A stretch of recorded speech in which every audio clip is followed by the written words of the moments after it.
Hi everybody, I'm Susan Mulvihill. Welcome back to my garden. As you can see, we've had a bit of a melt-off, but we still have quite a lot of snow on the ground. Now I am very excited today because I'm going to plant seeds outdoors. Does that sound crazy? It isn't if you're doing winter sowing.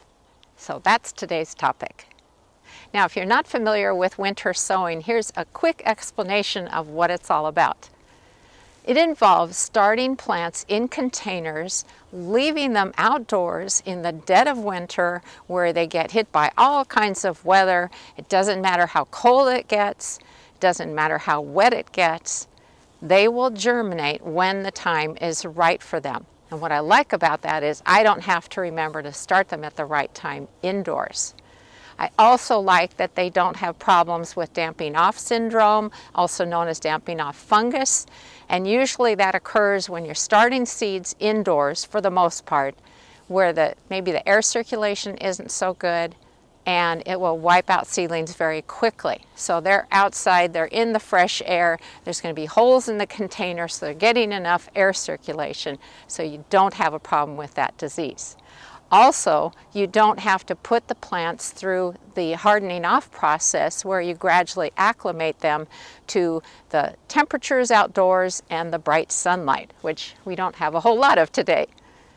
And the other thing that I really like about this process is it frees up a whole lot of space under my grow lights indoors so I can start other things in there and have my other plants out here in containers, making it through the winter and surprising me in the spring with lovely seedlings. Man, it's cold out here. It's in the 30s, so I don't know what my problem is because normally this time of year it would be a lot colder.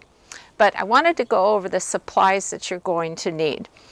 First and foremost, you want to use a soilless germination mix, which is also called seed starting mix. You do not want to use garden soil because it can contain pathogens, especially fungal pathogens, that could promote and cause damping off disease. So definitely go with a sterile soilless mix. And I've got it lightly moistened. You're going to need some tape. You'll find out why in a moment. You're going to want some type of a waterproof marker, plant labels.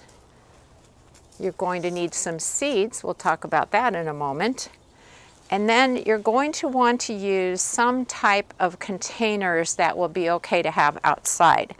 And what most people tend to use is they just recycle milk jugs that are gallon size. And so I've got a bunch here, and those will work really well. You will not need the lids because you want rain, hail, snow, and so on to be able to go inside to keep the soil moist. I know this sounds contrary to what you would think, but this really works. This is my third year of doing it, and I'm sold on this method of winter sowing. The first thing you need to do is to prepare your containers. And so you'll want to punch some holes in the top of the container so that moisture can go through it, and also in the bottom for drainage purposes. These are really important. And then you're going to take a utility knife or some type of a cutting implement, be careful, and you're going to cut around about the middle, and you're going to stop your cut maybe about 1 inch from the corner here, so on each side. And that will create a container, which right now is very stiff, there we go, that you will have a little lid. So that will help you plant your seeds once you have the soil inside. You can check on them later that way if you want. I'm also going to take the lid off because I don't need it. And that's all there is to it. You could also use soda pop bottles like the 2-liter size, but I've really found these 1-gallon jugs work great. Now I'm going to put in the potting soil into the bottom of the container, and I want about 2.5 to 3 inches. I'll press it down and then get some seeds planted. Now before I plant the seeds, I wanted to discuss them a little bit. There are so many seeds that you can start using this winter sowing method. What you're looking for on the seed packets are words like self-sowing, winter hardy, needs stratification or scarification. That has to do with breaking through the seed coat, and that works really well using the winter sowing method. Or maybe the seed packet says sow in the fall or sow in the winter. But one of the things I wanted to mention is that when I shot my other videos about winter sowing in the past couple of years, I included the link to a website that had all sorts of seed lists. Unfortunately, that website doesn't exist anymore. It was wintersown.org. And I recently discovered that and I thought, oh great, that was such a good source. So what I'm going to do is I'm going to include links to some other websites on the information that goes with this video on my YouTube channel and also along with it on my blog. So I'll have all kinds of resources for you so you have some ideas. The first seeds I'm going to plant are actually ones that we saved last year from some of our Stuttgarter onion plants. And so you can see what the seeds look like here. The nice thing about planting onions is that you can sow them very thickly because they will tease apart very easily as seedlings later.